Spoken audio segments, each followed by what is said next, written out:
Welcome to another HoloNet news episode from the Infernal Brotherhood of the Scruffy Looking Nerf Herders.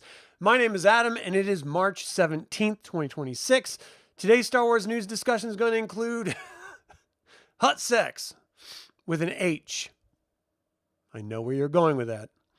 We're going to talk about the canceled Star Wars first-person shooter video game that just sort of resurfaced as now playable. We're going to talk about Star Wars Detours canceling and why, though I honestly think we've already had this answer a long time ago. But hey, let's rehash it. Why not? It came up in my news feed, and I loved Star Wars Detours. And then, of course, let's take a look at the news feed. Why not? Have some fun doing it. All right, HoloNet news coming right up.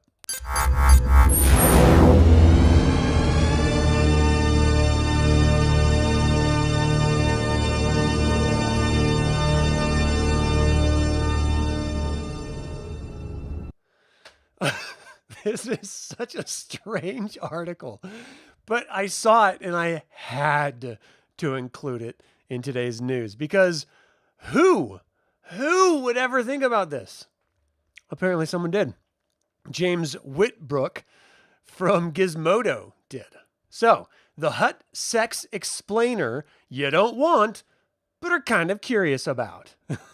The Mandalorian and Grogu, adding Jabba the Hutt's son, got you thinking too many awkward questions about how that happens? We've got you covered. Star Wars' next movie, The Mandalorian and Grogu, raises a lot of important questions. Can the Mandalorian sustain a leap to the big screen? What's next for Grogu after rejecting Luke Skywalker's new Jedi Order? Why is Martin Scorsese voicing a four-armed little weirdo? But one question has lingered above all. If Jabba the Hutt has a son, how did that happen? Star Wars has known that Rhoda the Hutt, Stinky to his friends, has been a part of canon since the 2008 Clone Wars movie. But now he's back and distressingly buff. And every time new information about Rhoda's role in The Mandalorian and Grogu appears, the question reemerges of how Hutts have sex. We've got the answers, several answers even. So, how Hutts had sex in the Star Wars expanded universe. While there isn't all that much known about Hutt procreation in Star Wars, it was detailed more in the old expanded universe because of course it was. Despite their slug-like appearance, Hutt physiology was drawn from many different familiar species. Hutt gender was inherently fluid and could be changed at will, and all Hutts were hermaphroditic, possessing multiple sets of sexual organs. This meant that any given Hutt could procreate asexually, as was the case with Jabba, who was the sole parent of Rhoda. But they could also partner with other Hutts to birth a child. Zero Deciligic Tiur, Jabba's uncle, had two parents, for example, Mama and Papa. It remains unknown if these two Hutts in particular were actually named Mama and Papa, or simply referred to as such, but that's a mystery for another time. Little is known about the actual act, but we do know that once a new Hutt is birthed, a Huttlet, they typically spend their first 50 years of life inside a brood pouch, which all Hutts have, regardless of gender. After which, they emerge with the approximate maturity of a 10-year-old compared to other, shorter-lived species. A Huttlet does not necessarily have to remain in their parents' brood pouch. On Nal Hutta, communal nurseries were commonplace, allowing Hutt parents to have their children looked after by surrogates in their own brood pouches, while they focused on clan matters and business ventures. Jabba himself took an unorthodox approach in raising Rhoda, opting to let the Huttlet mature outside of his brood pouch to gain better experience of the world around him. No doubt an unfortunate factor in Rhoda's kidnapping by Asajj Ventress in 22 before the Battle of Yavin, as leverage to pressure the Hutt cartels into denying the Galactic Republic access to their hyperspace routes in the early days of the Clone War. Oh, and Hutts were famously very sexually virile. Just thought you should know that. So, how Hutts have sex in the current Star Wars canon. Contemporary Star Wars canon is much less informed when it comes to Hutt reproduction. One significant detail we do know is different in current continuity is that Hutts are no longer gender fluid, having a singular defined sex at birth. The factoid was confirmed by a senior member of the Lucasfilm story group, Pablo Hidalgo, during a 2015 storytelling panel at Star Wars Celebration Anaheim as a divergent factor between the expanded universe and the then nascent reboot canon. However, due to the nature of Star Wars, the Clone Wars bridging both a primary level of the prior expanded universe continuity and remaining a part of the new canon, previous facts established through Clone Wars about Jabba and Rhoda remain true, including that Jabba was Rhoda's only parent and that Hutts could therefore reproduce either asexually or with another sexual partner. What Hutt sex means for the Mandalorian and Grogu? Well, mostly that Rhoda's here to be buff and fight stuff in the arena. God, I hope that's all it means. And that's it. That's the whole article. So those of us who were big fans of the extended universe, we knew that Hutts were asexual. And Pablo Hidalgo is a piece of shit. He openly mocks fans that he disagrees with, even though they're just sharing their love of Star Wars. He's a total douchebag who disregards anything that he doesn't personally like. So fuck you, Pablo Hidalgo. No one gives a fuck what you think. Now, that being said, why would anyone care what I think? Because I have just as much clout as he does. We both have assholes and elbows. So ultimately, it comes down to how they're going to try to portray the Rhoda's son in this and whether or not they're ever going to talk about reproduction. And quite honestly, I don't need them to. I don't care if they do or not. It's not like an outstanding point of contention amongst fans. No one needs to know. Like, for example, how do snails reproduce? Snails are real-life creatures that exist in our real world that if you're a gardener are the bane of your existence. How do they reproduce? And if these are just space snails or space slugs, would they reproduce any differently than normal slugs or normal snails? I don't think it matters. I don't think knowing changes anything or adds anything to Star Wars. But if you're a weirdo, you can search Hutt Sex. It's not safe for work, so be warned. You're going to see all sorts of weird stuff in that search result, as I did when I was looking for a header image for this a splash screen image for this news episode. And boy, was there a lot of Slave Leia and Jabba stuff. Just putting it out there. Lots of it. Way more than I ever expected there to be. Like, you people, you need help. Primarily help on how I can find more of those images because they're pretty awesome. All right, so what do you think? Should Hutts procreate with a mother and a father just like human adults? Or are they in a galaxy far, far away and space versions of their terrestrial slug cousins, I guess? And does it even matter? Would you ever have thought about it if it wasn't for this article? I think it's a valid question because I never once gave it any thought at all until I saw this article. I was like, huh, that's interesting. Hey, Chris, how you doing? Thanks for tuning in. Very interested in the title of the video as someone who resembles a Hutt. Oh, jeez. Anyway, let me know your thoughts about Hutt sex in the comments below. Let's move on to the next story. Canceled Star Wars first-person shooter is playable again. Amazing and sad at the same time, Dev says. See a lot of footage of the canceled FPS Star Wars First Assault. So years ago, Lucasfilm was making a Star Wars first-person shooter called Star Wars First Assault. It was never released, but now the game is playable thanks to fans who found a way to get the game's closed technical beta working online. People are playing it and posting footage, including popular streamer Jack Frags. I don't know who the fuck that is. He posted 10 minutes of gameplay footage from the game and showed off its mechanics. The game looks pretty polished, and according to the developer Patrick Wren, the game was only months away from release before it was canceled. Commenting on the newly released footage, Wren says it has been wild seeing people play a game I worked on over 10 years ago. It's been amazing and sad at the same time, but overall, I'm grateful people at least get to play a slice of what it could have been. So let's take a look at what this looks like. Open a whole new world of fascinating places and people for just $34.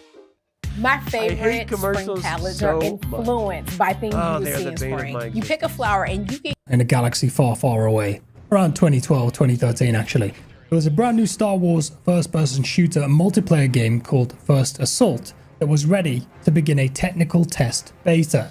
Now you may be wondering, that's weird, I've never heard of that game or played it. Well, that's because sadly, it never released. But why? Well, cast your mind back. In October, apparently the grand plan for this was to be released on the Xbox 360 arcade at a lower price point as a test bed to see the gunplay is pretty straightforward, arcadey, but it appears to be projectile based, and some of when playing, despite the field of view, frame rate and lag, I had an hour and a half of fun. And imagine a scenario tracks which were just as impressive, and I'm glad that people got to hear some of the first. I don't know. If there was a void that it was filling, then maybe, I don't know, maybe I could see them, sort of putting it out. But there's so many different Star Wars games that fill that first-person shooter itch already. Battlefront 1 and 2. You have all of the Jedi Knight versions, which you can run through with the pistol and not a lightsaber. You got the Dark Forces video game for old school retro clone versions of the games. I just don't know why you would need... And there's a bunch of console versions of Clone Wars style first-person shooters and all sorts of stuff. So I just don't know if this is something that is needed. So it was never explained why First Assault and another Star Wars game, Star Wars 1313, were never released, but reports said that these games were put on hold after Disney bought the Star Wars brand in 2012. After Disney bought Star Wars, it signed a multi-year exclusive deal with EA that would eventually lead to the release of Star Wars Battlefront and Battlefront 2, which combined to sell more than 33 million copies. EA's mobile game, Star Wars Galaxy of Heroes, was a big hit too, making over 1 billion by itself. The EA-published Star Wars Jedi games have been successful as well, and a third game is now coming from Respawn. EA sold more than 52 million Star Wars games. Now, EA no longer holds the exclusive licenses for console and PC Star Wars games, however, as Disney is now granting licenses to numerous other companies. Quantum Dream, for example, is making Star Wars Eclipse, while Mass Effect veteran Casey Hudson is developing Star Wars Fate of the Old Republic. Check out the gallery below to see more upcoming Star Wars games. All right, well, that's not what I thought was going to happen when I clicked. All right, stop it. All your stupid ads. So we've got Knights of the Old Republic remake, which we've talked about. Star Wars Eclipse, we've never talked about, but there's nothing to really talk about at this point. Skydance New Media Star Wars project. Don't know anything about that one. Star Wars Zero Company looks like the game we just saw. Star Wars Jedi 3, I still have to play 2. And Fate of the Republic. And then, of course, Galactic Racer we know about. So, yeah. You'd much rather have gotten a 1313 game or just Knights of the Old Republic 3 already. Yeah, I agree. I totally agree with that. So, anyway, what do you think about this sort of canceled Star Wars first-person shooter, Star Wars First Assault? Do you wish they would have released it and 1313? Or if you had to choose between one or the other, which one would you choose? I would definitely go for 1313 as well, because I love the idea of crawling through Coruscant's underworld as it's this multi-tiered planetary city. And what we got to see of the underworld from episode 2, and then, of course, the Clone Wars episodes, was very interesting. And I really like that type of stuff. So, I don't know. I think it would have been a very fun game to play. Plus, I think you're supposed to be like a bounty hunter, like a Boba Fett type bounty hunter. And that would have been dope as hell to play. So anyway, let me know your thoughts. Love to hear from you. All right, let's get to some comedy here. Star Wars Detours Seth Green shares why the animated series was shelved. I loved Robot Chickens, or just Robot Chicken and their Star Wars stuff. I thought it was amazing, and I was excited to see what they would do with Star Wars Detours, and I know George approved it. So, what happened? No one can ever say that that George Lucas never had a sense of humor about his biggest franchise, Star Wars. After all, some of the biggest parodies come from his biggest fans, including the creative minds behind two of animation's biggest juggernauts in Seth MacFarlane and Seth Green, who have dedicated projects in the animated style of their biggest series, Fox's Family Guy and Adult Swim's Robot Chicken. One thing that has sadly eluded the greater fandom is a project announced by Lucasfilm in 2012, Star Wars Detours, which enlisted the Robot Chicken creators, Green and Matthew Senrick, to put the satirical spin on the saga.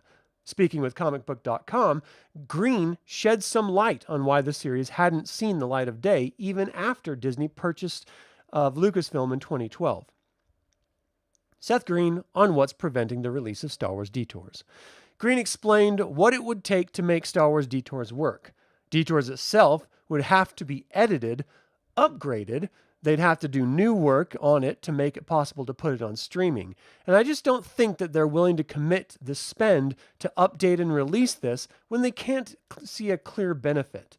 The platform in question is Disney Plus, which has embraced content for all ages, including edgier R-rated material, so it wouldn't be awkward. The series was originally announced by Star Wars Celebration 2012, months before Disney's purchase, and Lucas would be out of the creative fold. It's so complicated because where that fits into Star Wars history was a very specific moment. George Lucas had not sold the company yet. There weren't concrete plans to make any new Star Wars movies, and Lucasfilm was primarily like a licensing company separate from the films they already produced, the projects they hadn't developed. Star Wars wanted to make something that was The Simpsons in the Star Wars universe, and that's what we set out to do. I don't know. I think he just wanted to have fun. I think that's why he hired us, Green recalled of the situation. They were writing the last couple of seasons of Star Wars, The Clone Wars, and were planning what would become Star Wars Rebels, and we were just making the show up there. Star Wars Detours offered a comedic take on the events between Revenge of the Sith and A New Hope, with 39 episodes ready to be released and recruited a variety of Robot Chicken and Star Wars favorites, including D. Bradley Baker, Abraham Benrubi, Ahmed Best, Anthony Daniels, Felicia Day, Donald Faison, Nax Faxon, Jennifer Hale, Joel McHale, Brecklin Meyer, Dan Milano, Andy Richter, Cree Summer, Catherine Tarber, Billy D. Williams, Weird Al Yankovic, and McFarlane. Four more on Green explaining how Kathleen Kennedy wanted a more family-focused Star Wars franchise for new fans, and the invaluable experience he gained from creating the series. You can check out the full interview. So let's see if there's anything of interest in that full interview after we get rid of these stupid ads. Best spoofs of Star Wars you've ever seen were Spaceballs, of course, and the Family Guy treatment of the movies. I liked Robot Chicken better than both of those. I thought it was so funny. All right, let's see if there's any write-up on this. She clearly wanted to be family-friendly. Kids have not seen any new Star Wars, so aside from the animated series The Clone Wars, the whole new generation's first blush with Star Wars, it's more valuable for us to point anything toward the movies. So that's why the idea that on Detours, you have Vader in his Life Day sweater hosting a Life Day for all the imprisoned Wookiees in the detention center. It competes. You're going to alter the way that you meet these icons, which I agree, at least for the purpose of pointing everything toward these movies, is valid. I am consoled by the insane and unlikely experience that I got to have with one of your greatest influences. There's so many things you create that never get made, so many things that you make and never get seen. It's a painful reality of being in the business. I looked at all the people that I know and work I got to do, this insane experience I got to have. I've learned so much from just getting to do it about everything. Getting to spend time in tutelage by Kathleen Kennedy is an honor. So at least he's cool about it, you know? I mean, I could definitely see that you would get really angry and frustrated if you spent so much time and energy on something and then it was just pulled out from underneath you. Certainly anyone that's done in video games or ad campaigns or package designs or anything like that, any creative industry, it doesn't always work out. And so you have to deal with the fact that you put hours and hours of your life into something that will never, ever, ever be seen. And that kind of sucks. But what are you going to do, right? Like, you don't own the IP, so you have to just go along with whatever the owners of the IP say. And that's rough, but that's life. So what do you guys think? Would you like to see Disney, now that they've already done the sequel trilogy, they've done a bunch of live action and animated shows, should they now release Detours and just let the comedic side of it hit? Because I do genuinely feel like now the audiences are there to appreciate it. They've already seen Vader and his successor in Kylo Ren and the Emperor sort of end. So why not have a little tongue-in-cheek fun with it in the process? Put out Star Wars Detours in the way that it exists now. Don't put any extra time into it. I know you can put it on streaming services and you can have it in whatever format, even if it was set in that 5x4 format or something. It doesn't have to be 1080p. You could do it as 720 if you wanted, or put it on your YouTube channel and let people watch it. I mean, you would get tons of hits and the ad revenue would be incredible. So why not? I just don't see a downside at this point. But again, it's Disney and Disney's fucking stupid. So what are you going to do? Me and Cam should do a watch party show of Robot Chicken where the supplements are taken. That would be a lot of fun, actually. That's a really good idea. We should. All right. Last bit that I wanted to do was take a look at the news feed.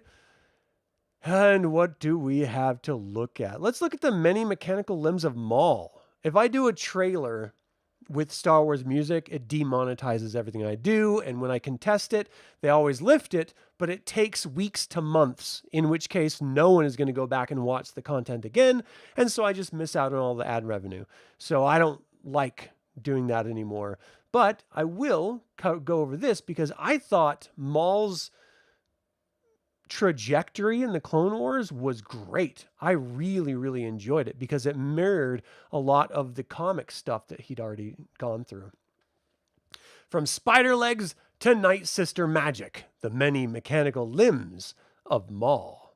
Not even a seemingly deadly clash with the Jedi can keep Maul down. The galaxy can be a dangerous place, with lightsaber duels, blaster shots, and dangerous creatures all too commonplace. Loss of limbs is a high risk for any galactic citizen. Just consider how many characters have lost a hand, including Luke Skywalker. And for Maul, a life of crime has led him to build and rebuild his cybernetic prosthetics on more than one occasion. With his commanding return in the upcoming animated series Star Wars Maul Shadow Lord, premiering on Disney Plus with 2 episodes, April 6, 2026, let's take a closer look at the former Sith Lord and how he got here one step at a time. First of all, let's take a look at this. So this is how we were first introduced to Maul. Like a badass. Look at this dude. So, Maul. He's born with it. In Star Wars The Phantom Menace, we first met Maul during his apprentice days, known as Darth Maul at this time. He served under Darth Sidious, the secret alter ego of Sheev Palpatine, as a deadly, highly trained Sith warrior. Sent to assassinate Queen Amidala, Maul's assignment led him to Naboo, where he came to blows with Jedi Master Qui-Gon Jinn and his Padawan, Obi-Wan Kenobi. Maul succeeded in striking Qui-Gon down thanks to his impressive agility, but while he put up a worthy fight against an enraged Obi-Wan, Maul was ultimately bested by the apprentice when he was cut in two and left to tumble down a trash chute. And then we met him again in the Clone Wars. this time voiced by Sam Witwer, and I love this version of Maul. I really do. And I don't even know why. Like it's sort of like the Spider Queen Lolth in Forgotten Realms, in Dungeons and Dragons. Never really cared for her at all, but I think he looks awesome here. A sort of garbage version of Lolth. It's fun. Oh, it was so eerie and creepy looking too. And he was so tormented and tortured and mad. Such a great storyline, I thought. Salvaged spider legs. Long believed to be dead following his bisection on Naboo, Maul managed to survive his life-threatening injury by harnessing the dark side and focusing on his hatred towards Obi-Wan. In the Star Wars The Clone Wars episode Brothers, Darth Maul's brother, Savage Opress, discovered Maul on Lotho Minor some 10 years after the fatal confrontation. Since finding refuge on the trash planet, Maul had gone mad, bouncing between nonsensical ravings and demented laughter. Maul's first set of prosthetics were eerily reminiscent of a giant spider legs and very roughly constructed. Mainly composed from scavenged materials pulled from the refuse around him, these many mechanical limbs reflected how frenzied Maul's life and mind had become. However, they were functional and so iconic, even Darth Jar Jar paid homage to the spider legs in LEGO Star Wars Rebuild the Galaxy Pieces of the Past. Never saw it, don't know anything about it. I did like this version of him as well, as a sort of a mix between like a Darth Vader reconstruction and his original animalistic legs and stuff. It's just kind of fun looking. I dig it.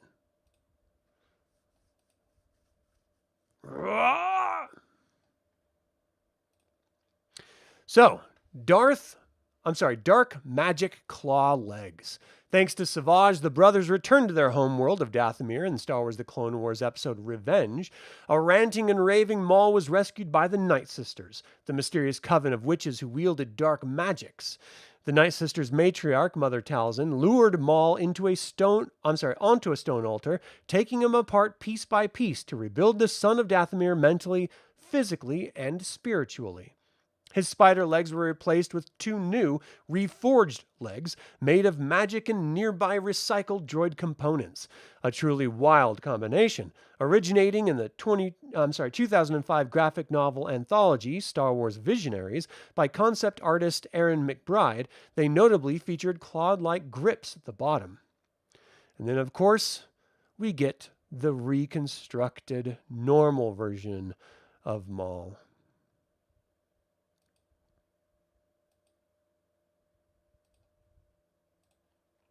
Mandalorian issue humanoid legs. Maul rounds out his sizable cybernetic prosthetic list at 3 pairs. He received his last set of legs in the Star Wars The Clone Wars episode Eminence, following a disastrous encounter involving pirates and Jedi on Florum. Darth Maul and Savage Opress got away in an escape pod, but Maul's legs were damaged in the melee. They wound up floating through deep space, unconscious and near death. Luckily for Maul, and not so luckily for the future of Mandalore, he was rescued by Death Watch, the Mandalorian splinter cell led by Pre Vizsla. Pre Vizsla brought Maul and his brother back to a Death Watch camp where they were given medical attention, and you guessed it, Maul acquired a brand new pair of legs. Maul awakened with Mandalorian-grade human prosthetics, and as far as we can tell, this pair has carried him well past the end of the Clone Wars into the early years of the Empire, where Star Wars Maul, Shadow Lord, begins. And of course, we know in Solo, he also had these legs. So it's nice that he has this sort of continuity with the saga throughout both film to comics to cartoons, back to film. And he also had a stint in Rebels, if you never saw that. He was great in that too. So anyway, I would like to see that new Maul series, but I'm not sure I'm ready to give in quite yet to Disney and their bullshit shenanigans. The lightsaber battle with Maul in episode 1 remains your favorite from every movie or show ever. Which is your favorite? That's a great one. First of all, the music, and then he ignites one side of the blade and then the other. Oh, that is just amazing, right? I love that so much. So yeah, that is a great one. I think my favorite has to be Anakin Skywalker and Obi-Wan Kenobi in Revenge of the Sith. I think their duel is amazeballs. It is so good, and it's everywhere, and we get to see Anakin brought low, truly embracing Darth Vader, and then seeing him on the slate, that slab, very much like Frankenstein's monster, paying homage. I absolutely loved it. Every second of that film. And I was crying in the theater at the end of it. Just tears coming out of my eyes. Not like weeping, but definitely crying, because I grew up with Star Wars. I desperately love Star Wars in all of its forms.